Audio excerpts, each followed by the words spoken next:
안녕하십니까. 저는 캡틴문 TV를 운영하는 문봉섭입니다. 저희 캡틴문 TV에 오신 것을 환영합니다.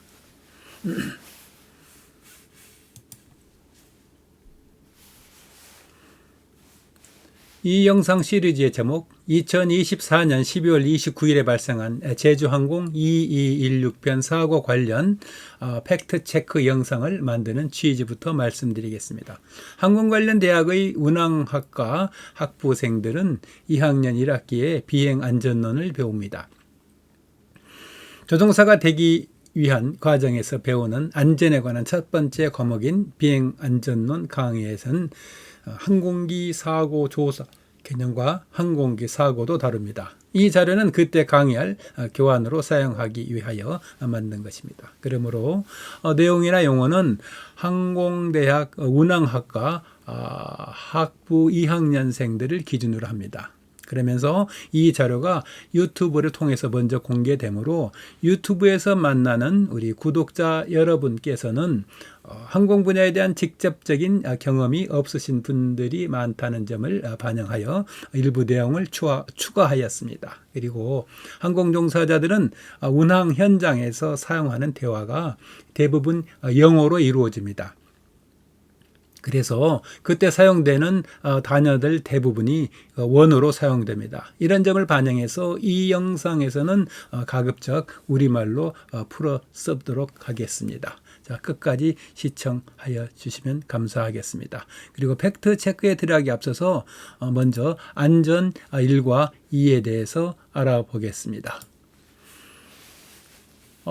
최근 안전관리 방식은 두 가지 개념으로 나눕니다. 먼저 하나는 잘못된 일이 일어나지 않게 하는 것이고, 다른 하나는 모든 것이 잘 되게 하는 것입니다. 그래서 이것을 영어로 쓰면은 as few things as possible go to wrong 이라고 하고, 또 한 가지는 as many things as possible go to right 라고 합니다. 그래서 이것을 우리는 안전 1과 그 다음에 안전 2로 구분하여 부릅니다.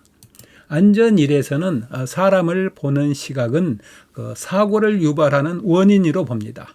그러므로 내가 그렇게 했으니 사고가 났지, 다음부터는 그렇게 하지 마 라는 식으로 말합니다. 그러면 안전 2에서는 어떻게 하느냐, 사람을 비행 운영처럼 위협 요소가 많이 존재하고 있는 그런 상황에도 불구하고 그 위협 요소들을 잘 관리해서 사고를 막아내는 그런 유용한 자원으로 봅니다. 그래서 여기에서는 이렇게 말합니다. 내가 그렇게 하니 사고가 나지 않는구나. 그래, 다른 사람들도 그렇게 하면 되겠다라는 식으로 말을 합니다.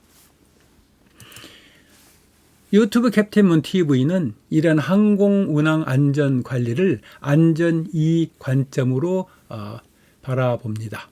그래서 이번에 발생한 제주항공 사고와 관련된 자료들을 언론에 공개된 사진과 영상 자료들을 찾아서 믿을만한 것들만을 골라서 여기에 제가 가지고 있는 어떤 관련 근거들을 바탕으로 주제별로 분류하고 그것을 하나하나 팩트 체크를 해보려고 합니다. 이 팩트 체크 과정들은 철저하게 조종실에 있는 조종사 시각에서 바라보고, 그리고 안전 2 개념으로 해석해 봅니다. 그래서 이 해석들을 통해서 안전관리와 유사사고를 방지하는 데 적용할 기준이 되었으면 좋겠습니다. 어쨌든 이 영상의 목록을 한번 살펴보겠습니다.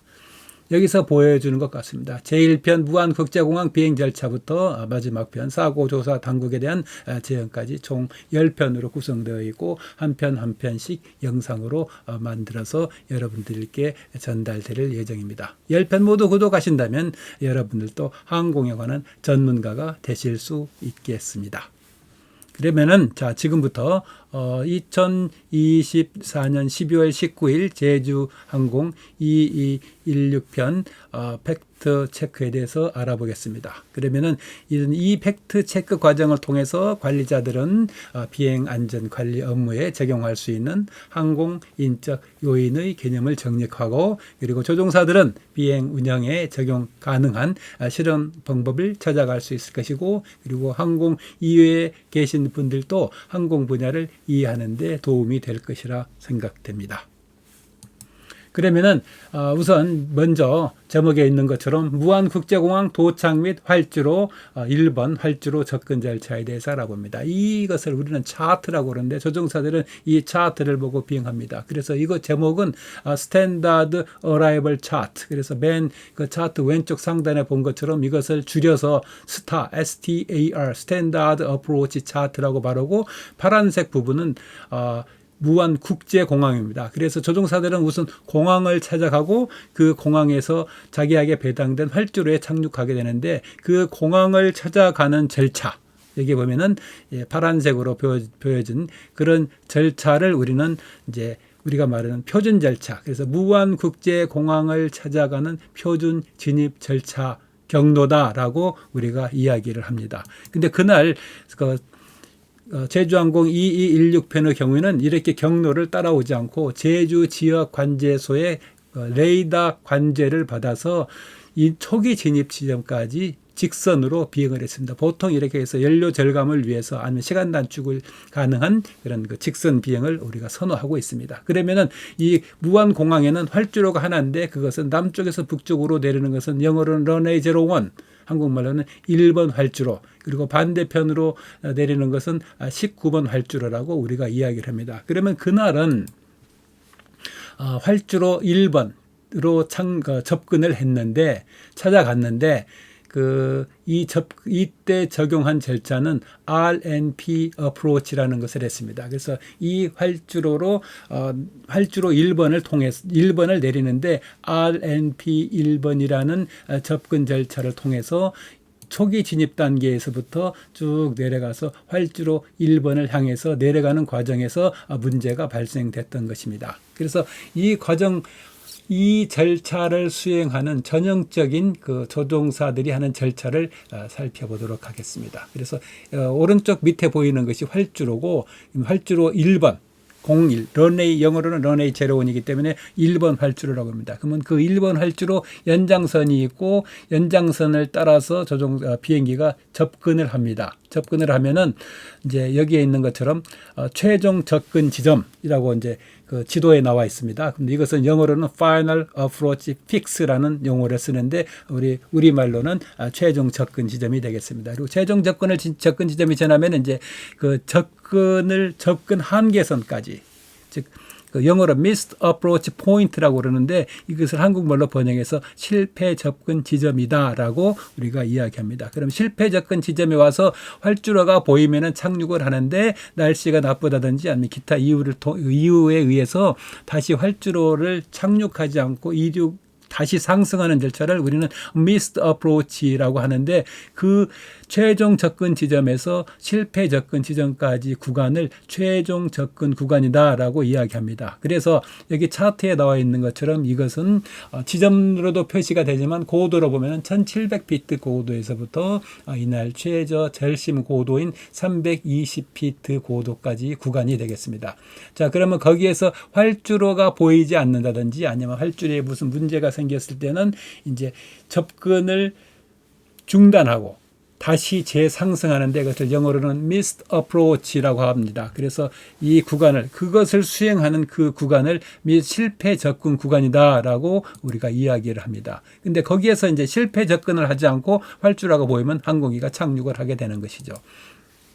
그러면은 여기에서 보여준 이 부분이 최종 접근 구간인데 그 최종 접근 구간하고 중첩된 최종 접근 구간 중에서 일부를 안정 접근 구간이다 그럽니다. 영어로 이 안정 접근이 표현되는 것은 영어로 Stabilized Approach Segment이기 때문에 그렇습니다. 그래서 안정 접근인데 이 최종 접근과 안정 접근은 이렇게 중첩되어 있지만 그것을 구분할 필요가 있습니다. 그래서 그 차이점은 최종 접근 구간이 착륙을 위한 형식을 갖추는 그런 구간이라면은 안정 접근 구간은 착륙에 필요한 내용을 가다듬는 구간이다라고 말씀드리겠습니다. 이게 무슨 말이냐면은 실제로 착륙이 가능하도록 속도나 강화각 그리고 강화 경로 등을 매우 정교하게 유지해야 하는 그런 구간입니다.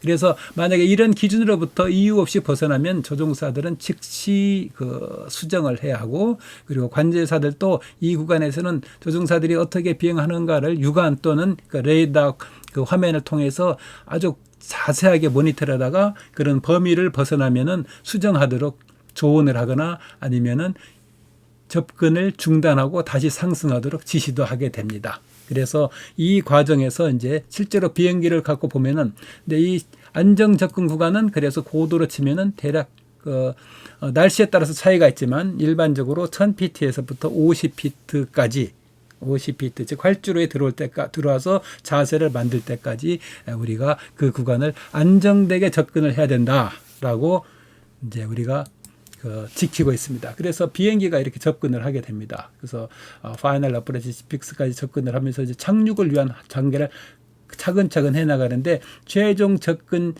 지점을 통과하기 전까지는 우리가 랜딩 기어, 착륙을 위한 바퀴, 앞으로는 랜딩 기어라는 단어를 쓰겠습니다. 그래서 착륙 바퀴를 내리고 랜딩 기어를 내리고 이제 최종 접근 지점을 떠나기 전에는 착륙에 필요한 착륙 프랩을 완전히 맞추고 그 다음에 이제 마지막 단계에서 우리가 들어가서 이제 여기서부터는 이제 안정 접근 구간에 들어갈 때는 어떠한 경우도 착륙을 위한 형식과 내용을 갖춰야 되는 그런 개념의 지점 구간이 되겠습니다. 그래서 쭉 오다가 활주로 끝에서 이제 활주로가 보이면 안정된 착륙을 했으면 착륙을 하게 되는데 만약 오늘 이번 사고에서 보는 것은 최초로 대략 여기서 450피트 고도 즉 안정 접근 구간 내에서 문제가 발생해서 거기에서 바로 조종사들이 착륙을 하지 못하고 실패 접근을 시작해서부터 문제가 발생되기 시작했습니다. 그리고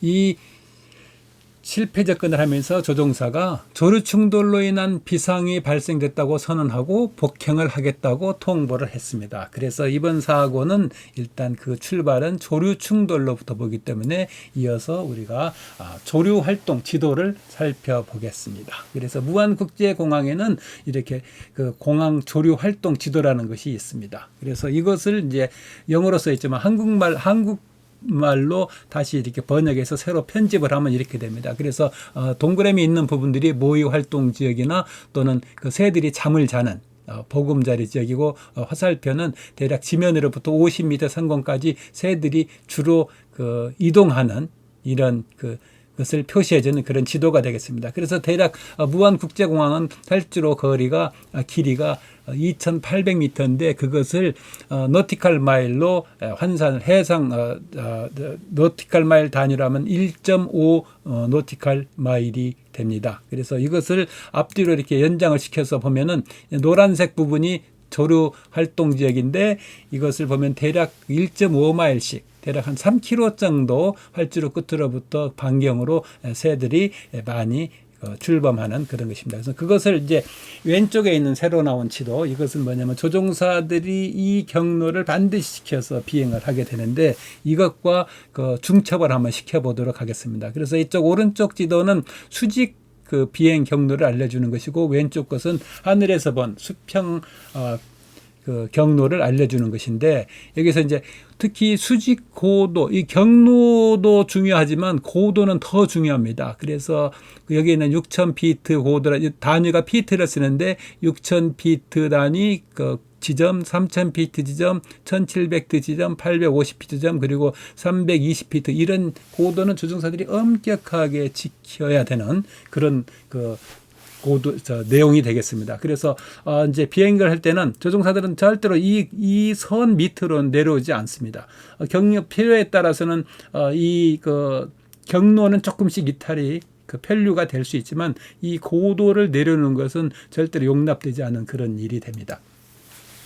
그래서 이 차트 이걸 거리로 따져보면 대략 이쪽에 9.2km 반경, 그 다음에 18.5km 반경으로 이제 우리가 구분해서 관리에 들어갑니다. 자, 그러면은 이제 여기에서 만약에 1번 활주로 1번으로 접근하다가 활주로에 착륙할 수 없는 그런 상황이 되면 어떻게 하느냐? 아까 실패 접근을 한다고 그랬습니다. 그러면 이 실패 접근은 그 절차가 있습니다. 실패 접근도 마음대로 하는 것이 아니고 그때 조종사들이 따라야 되는 절차가 있는데 그것보다 이제 Missed Approach Segment라고 합니다. 그러면 Missed Approach Segment는 수직적으로는 고도를 제한해주고 고도나 속도를 제한해주고 그 다음에 이제 수평적으로는 대기 지점까지 가는 그런 경로를 알려줍니다. 그래서 고라운드를 이렇게 하게 되면 일단 수직적으로 상승을 하고 수평적으로는 여기에 있는 점선을 따라서 이쪽에 대기 지점까지 비행을 하게 됩니다. 그러면 대기 지점에 가면은 우리가 이것을 레이스 트랙이라고 하는데 대기 그 장주를 그려서 이렇게 비행을 이렇게 하다가 다시 이제 시간이 되면은 계기 활주로 1번 계기 접근 절차 경로를 따라서 이렇게 다시 활주로로 찾아 들어가서 활주로로 내려가는 것이 정상적인 그런 아니면 통상적인 그런 절차인 것입니다. 그러다가 이렇게 가면 시간이 많이 걸리기 때문에 주변에 비행기가 없거나 아니면 급한 일이 생기면은 이런 식으로 레이더 관제를 받아서 레이더 관제사들이 정해준 경로를 따라서 이렇게 단축된 것을 비행 경로를 따라서 결국은 다시 활주로 1번으로 내리는 것이 정상적인 절차인 것입니다. 그리고 그러면 이제 이 활주로 그 장주라고 그러는데 이 그 패턴 내에서 이 그 경로 내에서 유지할 속도는 그 이제 대략 그 210나트 정도 180에서 210나트 정도를 유지합니다. 근데 여기서는 이제 물론 상승해야 되기 때문에 기아를 올리고 그 다음에 프랩이라는 것을 올리는데 바로 착륙을 해야 되기 때문에 프랩은 일정한 필요한 만큼만 올려서 그 시간을 단축시키는 것입니다. 그러면은 이제 만약에 활주로 1번으로 접근을 했는데 활주로 1번으로 내릴 수 없는 상황이 되면은 특히 이제 바람 같은 것이 바뀌어 가지고 내릴 수 없는 상황이 되거나 뭐 활주로에 문제가 있어서 다시 반대 활주로인 활주로 19번으로 할 때 변경할 때는 어떻게 하느냐, 이때도 원래 절차가 이렇게 수립되어 있습니다. 그래서 제로 활주로 1번을 실패 접근을 해서 가면은 그 대기 지점에서 대기 장주에서 그 대기를 하다가 이제 활주로가 바뀌었다고 통보를 받으면은 아니면 바꿔달라고 조종사가 요구할 수도 있기 때문에 그렇게 되면은 거기서 활주로 바꾸는 것이 허가가 나면은 여기서 이제 이런 경로를 따라서 들어가는데 이런 경로를 따라가는데 여기서 뭐냐면은 그 무안국제공항의 경우 1번 활주로를 가서 접근을 해서 바로 돌아서 반대 활주로로 내리는 그런 절차가 이제 서클링 어프로치인데 무안국제공항은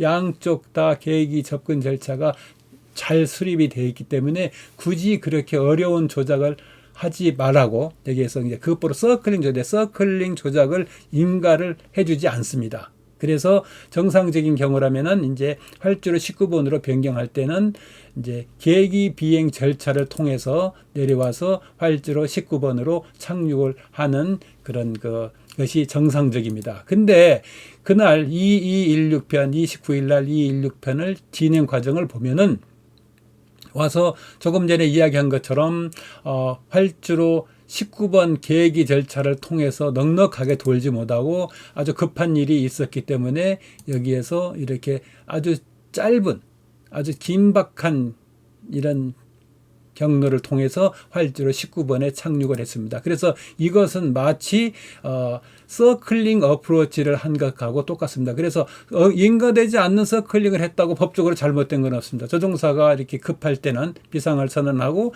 급할 때는 이렇게 착륙을 할 수도 있습니다. 그래서 그런 조종사가 그렇게 상황에 따라서 요구를 할 때는 관제사는 그것을 거부할 그 이유는 없다고 봅니다. 그래서 이번 절차는 이제 이렇게 그 대신 긴박하게 상황이 이어졌습니다. 그러면 이제 다음 이것으로 오늘 무안국제공항 비행 절차 분석은 마치고 이어지는 2편은 이것을 알려주는 플라이 레이더 24 항적 표시 분석에 대해서 알아보도록 하겠습니다. 이어서 많은 시청 부탁드립니다. 감사합니다.